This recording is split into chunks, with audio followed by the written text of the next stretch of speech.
I have been working at expanding my influence, taking long strolls through the countryside, looking for any clues as to what I need, what I can use to grow and be powerful as quick as possible. I tire of being trapped in this child's body. Thus my journeys took me to a place spoken of in fear and wonder, an ancient ruin lying nearby. It is said those who go there are lost forever. I suspect there is something there that is valuable to me, or at least worth looking into, and so I have made my way there. My minions, the incompetent generals, went with me. I can only hope they will grow stronger if I do. At least they will be there to accompany me, even if they do little more than that. This place was in a dark forest, old, ancient, and rather spooky, as they say. No other kids from the area would come here, and only the most daring adults would follow this path. The place was a ruin, an old castle, shrouded in mist and fog, lying upon the top of a hill. When we arrived, the moon was shining bright overhead, lighting up the ruin and hinting at ephemeral shapes moving within its walls. We went inside, carefully checking to make sure there were no obvious traps. Each of my generals took their time, and we all agreed there was nothing wrong, or nothing appeared to be wrong. Nothing would suggest that this place was dangerous to travelers. Perhaps we are just falling victim to some childish story embellished by some passerby. It does have a spectacular aura, even if there is nothing really dangerous about this place. Still, we went inside and discovered a most horrifying truth. We had not traveled very far inside when it happened. A doorway opened and pulled us through it. It was quick, far faster than I could react to. Neither could my generals. Before we knew it, we had ended up splashing down into an ocean.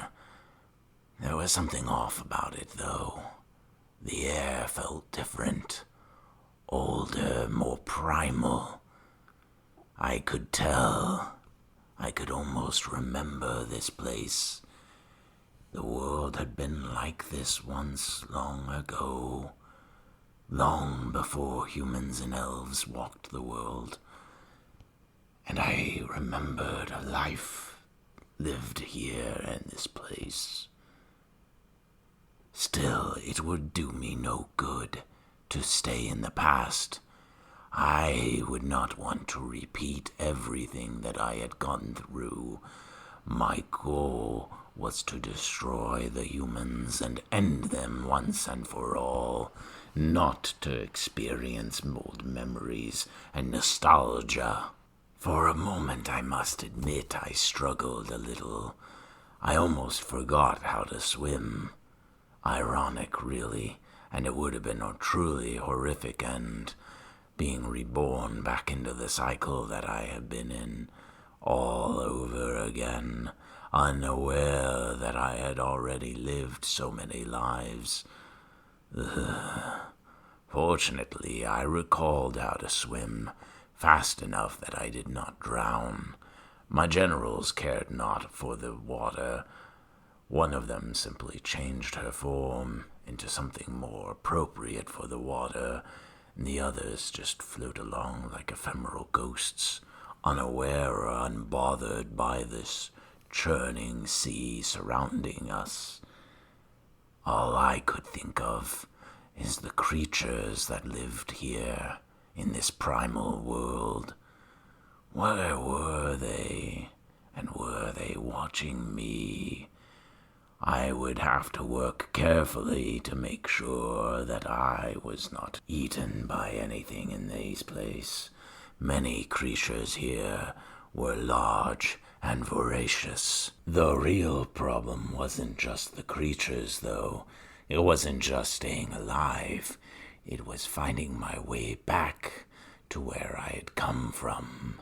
Even now, the current was moving swiftly, pushing me along in some direction I knew not know where. All I knew is that the castle had been dry, the portal had seemed to be in the air, and I was some distance from where it had been. I would need to move quickly to find a way to get back home. I was able to eventually figure it out, although it had been some time. The first thing we needed to do was swim back to where we had started. I was able to have my shapeshifter guide us back relatively easily. She had a good sense of awareness to her, and she was able to swim us back to that correct location relatively quickly. Or at least I'm pretty sure it was the correct one. Then I had my sorceress, Havoc Weaver, create a magical spell to launch us into the air on a giant column of water. Certainly there was plenty of that lying around. The column shot forth and launched us high into the sky, and we definitely went a lot higher than I had originally anticipated. The next thing I know, we are actually through another portal and into some sort of ancient wooden thing. It creaked and groaned, and it dripped. There was little uncertainty in my mind. I was on a sunken ship. It is not much of an improvement to find oneself trapped inside a ship, but it was an improvement of some sort. If I had to guess, I would guess that this was a sunken ship, maybe commanded by pirates, ferocious warriors of the sea. Perhaps I could use them as loyal followers if I could find a way to sway them from their love of gold. The crew would have nothing to do with me, however, and they were quite skilled ghosts. They used illusions that were most convincing, making us feel as if we were being watched, seen, and even attacked from unknown creatures. It was a horrifying experience, but fortunately my minion Impershade served me well. The General of Illusions was no fool, and he understood their trickery and fought back with his own illusions. He created a giant golden trove off of the ship and in the ocean's depths. Massive piles of gold called almost to me, but the crew could not resist their greed and fled. Once they were gone, we were free to explore the ship and find another doorway. This doorway led to yet another place. This location was unlike any I had ever seen before. It was blackness all around us. I could see the doorways from one place to another, the ancient time, the ship lost in the sea, and even the long-forgotten castle on a hill. I needed to find a way to get back through to that castle.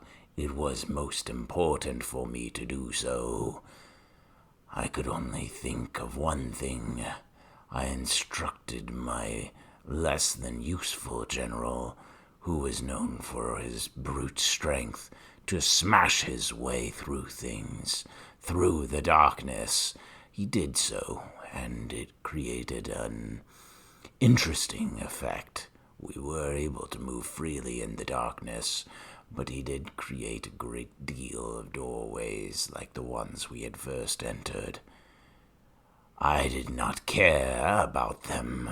I simply cared we were able to reach the castle we had come from at the beginning. Once we were through, feet on the ground, looking around, able to see that we were indeed back home. For a moment I considered just leaving, being satisfied with the survival. But I will not just be satisfied with good enough. I am the Dark Lord, and I will reclaim my place in this world, no matter what.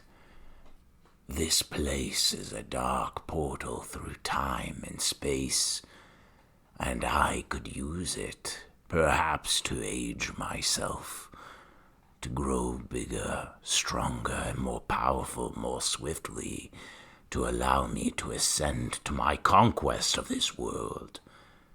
So I sought out the heart of the power in this place. My companions and I were more careful, as we were aware of the portals in time now.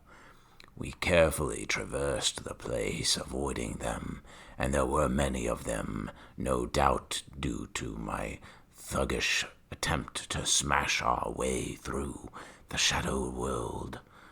That did not matter, though. When I found the heart of this place, a vortex of energy, I knew what I could do with it. Harness it and use it for myself, and grow myself to my proper age, my proper size, and unleash the havoc that would destroy this world. So I stepped into the vortex, and I fought with it, and I battled it, and I eventually won. Well, for the most part, it was a victory. All I really actually did was connect them together, the portals of time, in a giant loop, round and round through all these places. The water began to flow from one portal to the next, and the next, and the next. That was not what I had desired. The place was filling with water, and we were forced to leave. As we left, I realized there were people from the surrounding villages standing confused and uncertain at the exit. It would appear that my struggle with the vortex had freed them from their imprisonment. They all went home to tell everyone what had happened. Fortunately, they do not know I was involved. They all assume I got lost like them, and I suppose that I can use that to my advantage. At least they do not suspect me of anything. The only real problem is that the locals have started going to the castle for fun. This was most definitely not my intention. Fun? They treated it like some sort of playground, hopping in the path of water, riding it round and round through the portals, up, down, left, right, through the castle, through the caves, through the wreckage, through the ancient times, and back here. I suppose there is some risk that some of them might get eaten by some long-lost creature. That might be amusing. Unfortunately, amusement is not what I was trying to accomplish. This entire endeavor has been a complete waste of time. The laughter and cheering of those people still grates me, even now.